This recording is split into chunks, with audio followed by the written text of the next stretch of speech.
day, everyone. I'm Anna Spinskaya. Welcome to Virtual Concert Halls. I'm broadcasting today from Vienna, Virginia, just outside Washington, D.C. And welcome to our program. Today's program is dedicated to introducing Sound Espressivo Competition. We're starting a series of programs of short broadcasts. What we discovered is Sound Espressivo is a very new concept, so we decided that it's time for us to go through its concept, its parts, and introduce them one by one. So keep tuned, watch our announcements. We'll go out frequently and we'll address all different new ideas which were put into the organization of the competition. And we'll talk about how to apply, what to expect, what are the tech checks, what is the live broadcast, and most importantly, we'll be introducing the people who created this concept. It was created by a large community of musicians, TV producers, and technical experts. So we'll talk and we'll invite guests to explain how it works, what it brings to musicians, what value we have to offer.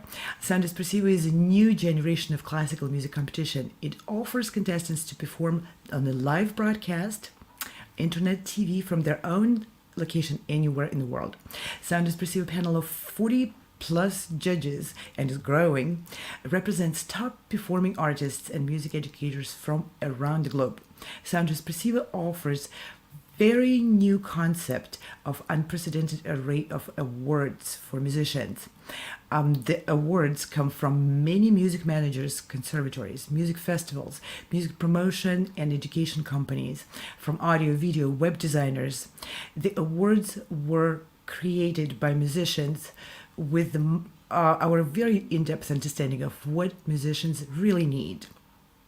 And so we will go through all of those and present how they work and how to earn them and how to prepare and be successful in this competition. Today, program is dedicated to one of our youngest members of the team of the Sound Espressivo, and I would like to invite Chris out on stage. Chris is a professional concert pianist. Welcome. Thank you so much for having me. It's my pleasure to be here.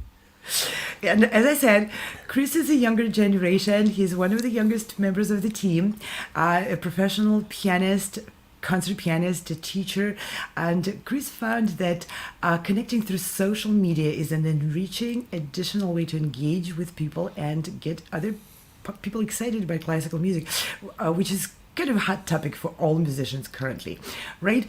Chris, I have a few questions I want to ask you. Sounds and good. My very first one, you are splitting your time between being a pianist, a teacher, and a social media manager. And by the way, welcome to our team as our general social media manager.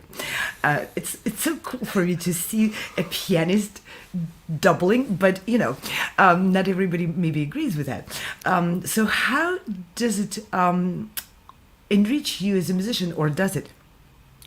I think it's amazing. As a pianist, I don't know that many pianists who are that active on Instagram and all these social media networks, but you see violinists, cellists, harpists, singers being a lot more outgoing on these social media platforms. And so it kind of inspired me, especially during the COVID pandemic when we couldn't see each other. It gave me a lot more time to reflect on what it is that I can create. What's my voice? What can I show the world that's part of me, which I'm happy to share? And it has to be something that's organically your own, because if you're just going to hop on all the trends and do all the trends, at some point you kind of burn out because it's not part of who you are. So I think as musicians, we're creators. Whether we create an experience, whether we create music, we create sounds, we compose, like someone like Rachmaninoff did everything. And I think I'm really inspired by these artists of previous generations who didn't kind of just specialize in one thing. They did a bit of everything, and I think that's part of who we are. And so I think it's very enriching because it develops another side of you. You can practice for a while and kind of you might get stuck somewhere, but then I go on, okay, I'm just gonna edit some videos. I'm gonna put something together, and then I send it out there. And it's like, okay, well that's out. Okay, back to the piano. And so it's a really fun experience to share something on the virtual world that's still my own, that's still uniquely mine, but I get the experience of having everybody give feedback on it with likes, comments, shares, and DMs and interactions. That's incredible. So, but I assume you just mentioned a bunch of tools. I'm going to edit the video. I'm going to post it. So Yeah. that can be overwhelming for people. Is it for you? Uh, I think we always have to keep learning. For me personally, I think learning fuels me. I've discovered that there are probably 3 to 5 things that really fuels who I am. Resting, enjoying time with friends, practicing, creating, and learning. Learning new things, whether it's watching a TED talk, whether it's watching an instructional video on how to cook. I made sourdough for the first time during the pandemic. I tried new things, and that's how we feel ourselves. We feel like we're part of the world, even more so when we create and when we learn. And so I think it's unrealistic to expect yourself to be an incredible social media manager and creator in the matter of a week or two. It's a gradual process. It's a gradual process of putting together a scene, putting together lighting, putting together a video. I really like what one of my favorite kind of influencers out there. His name is Gary Vaynerchuk, Gary V, and he just says, just post. People will forget. Just post. After you post like hundreds of videos, no one's gonna really pick on the 95th one and say, "Oh, that was really bad editing." They're just gonna keep watching your process. And another thing that's really important, which is really speaks to me because it's who we are as artists as well. It's just that we are in a process, and people love watching process. We don't want to watch just the finished product. We want to watch how we get there. That's why people want to go see dress rehearsals. That's why people want to see behind the scenes. We want to watch the process, and that gave me a lot more liberty, and kind of I felt more relaxed and comfortable sharing my process. This is a video on in the September of 2021. Maybe next year, 2022, it's gonna be different. And that's how our fans really like interacting with us as well. They want to see our process. They want to say, "Hey, your stuff is really good now. It was kind of good to begin with, but now it's like really good. It's tight, it's crisp, and I'm upgrading my equipment. I'm upgrading things gradually, and it's a process. We have to understand it has to be a process, or else we won't want to learn. We won't want to learn anything new." And I want to say, you just got a comment from one of the people watching us currently live. See, and so you are interacting right in the real time. But still, I want to challenge what you're saying, and I still want to say, okay, this is all great and wonderful, but doesn't it take time from your main focus, from developing yourself as an actual pianist? And would you maybe prefer if your social media persona was created by someone else and you didn't have to worry about it, and all that interaction was done for you, and you were getting tons of invitations to perform concerts out of that process without having to spend your own personal time on it? That's a really good question, because I think that's ultimately what's our most valuable resource. Is it money? It's time. If you sacrifice your time doing something else, there's always an opportunity cost. I could be practicing 9 hours a day. I could be. Exactly. You could be. I could be. And I think at some point you have to draw the line. You have to draw boundaries and say, what else is important to you? What else is it that is vital to self-expression? What else is vital to interacting with your fan base? I think if you're and I'm really inspired because I see these amateur pianists on Instagram who are consistently posting every day their practice, and it's not like they're playing exceptional etudes and virtuosity. They're just showing their process, and if they can do it, why can't I? And if they're willing to kind of show their process and share music with others, isn't that my job too? I think we have to think about this not as a sacrificing of a time, but a developing of other facets of who we are as people. Otherwise we're just, I guess, very binary and very one-dimensional. I would challenge people who say that, oh, I only want to practice 8-9 hours, go to sleep, eat, and then do nothing else, to say, is that really fulfilling you? Are there other things that you'd like to do? And if you like to do them, why not share that with others? I think of so many creators on YouTube who start off as amateur chefs. They don't even really know how to cook, but they learn to. They learn to, and they put a camera at first. At first, it's a camcorder. People really like seeing this stuff, and I think our way of creating is changed. Having said all of that, I think it's up to the individual.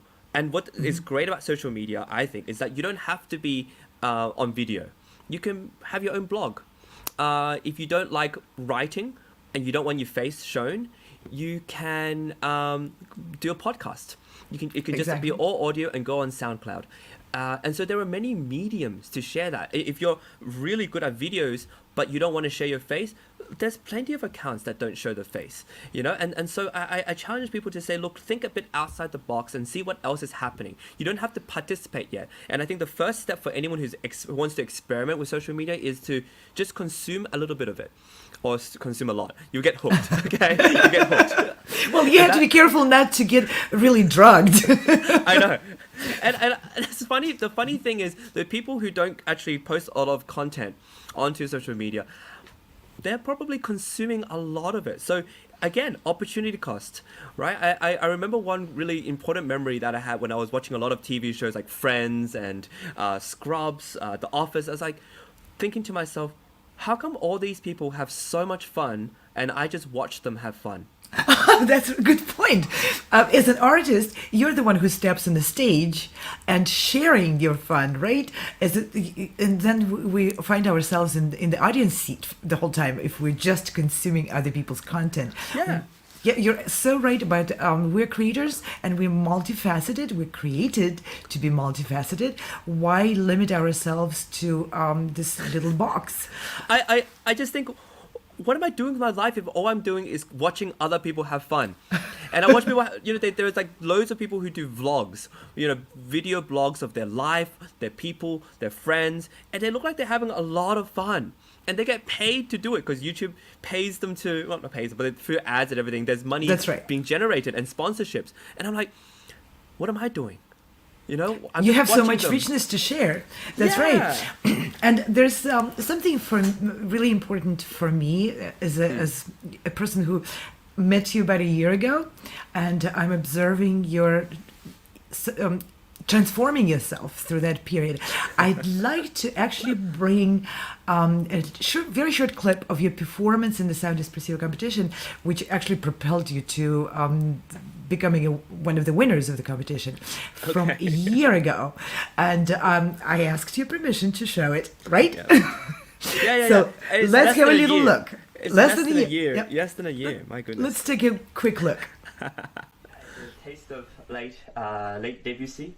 And it's this first etude is kind of dedicated in homage of Czerny, and so there's a sort of kind of fun kind of beginning where it's like a beginner student trying to learn piano, and then Debussy takes over, and there's a lot of colors, and it's a magnificent piece. Enjoy.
Isn't it? It's a fabulous performance.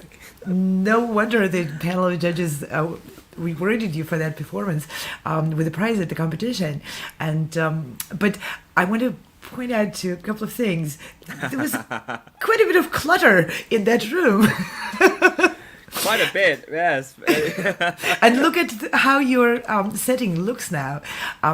You look like you transformed your, not just yourself, how you connect with people, how you talk to people, but you transformed your space into a virtual stage. What I can see a lot of thought you put into where your piano is and how your setting looks and how you interact. You're really fluent. And on that video, remember, just to take a look how you talked. You had that great potential of being a great communicator, and obviously you didn't know what you were doing. I had no idea. It's funny looking back on it because you've almost taken me back to a time where I thought, wow, I'm a bit of an amateur there. I really didn't know what, I mean, I'm still an amateur now, but I can see that there is growth. And what's really inspiring about that, and thank you for actually showing it, is that I see that it is possible. It's possible. Like, we can always tinker and fiddle around with things to improve ourselves, little bit by little bit. Nothing drastic. I don't think the best growth is consistent but gradual growth. Nothing crazy, because otherwise you'll burn out. And this was a gradual process. We moved the piano one day, we moved the bookcase down here, we got some plants from IKEA. Exactly. Things happen gradually, and now it's what it is. So, yeah. Now you're able to share your thoughts in verbal language as well as musical language, and you're a great communicator in both. And by the way, here is a wonderful comment from one of our audience members, Wayne Riley, and thank you very much for commenting. This is very thoughtful. I personally agree with everything Wayne said. Absolutely. And the music tech community, if I understand correctly, is the people behind recordings, people who tech assistants and producers for recording labels. And these people are actually the behind the scenes heroes. I've worked with some real of these, and they're there on time, they work tirelessly, and they create an atmosphere where we can actually be artists. And so I'm more than happy to work with people like yourselves, Wayne, who just support us and make us who we are. So thank you. Yeah, it's a co-creation process. In the modern systems and the modern technology, it's part of creation. Right now we have another very capable hands behind the scene, Ante, who is directing this show. And this show would not exist without Ante's capable hands and attention and support. And Ante, by the way, is also a pianist. This is an interesting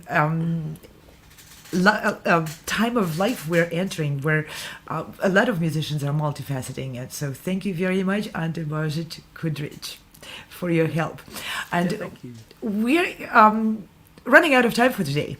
So I want to thank our audience very much. And Chris, thank you very much for your enthusiasm. You're inspiring me to keep going with my own transformations. We all have to. And thank you so much for being the part of the propelling force behind all this. I think this competition has been a really eye-opener for me to see what's possible for myself, what's possible for me to develop. We always want to change the world around us, but I think if we can change ourselves and make ourselves better, let's start there. And then the world will react to it. I really think that. And my social media, Instagram, is a great, you can still see the old setup in some of my older clips, and then you can see how it changes. And I think if we keep changing ourselves for the better and post it out and show people that it's possible, we can inspire others. And it's really, really possible that we can share this process with other people. So yeah. And we're going to. So we're going to go into regular programming and walk our audience through the Sound Espressivo concept little bit by little bit, so everything becomes clear and easy for people to access and understand how to interact with the Sound Espressivo in our community. And thank you all very much. With that, we're going to say goodbye. Thank you. Bye, everybody. Thank you so much.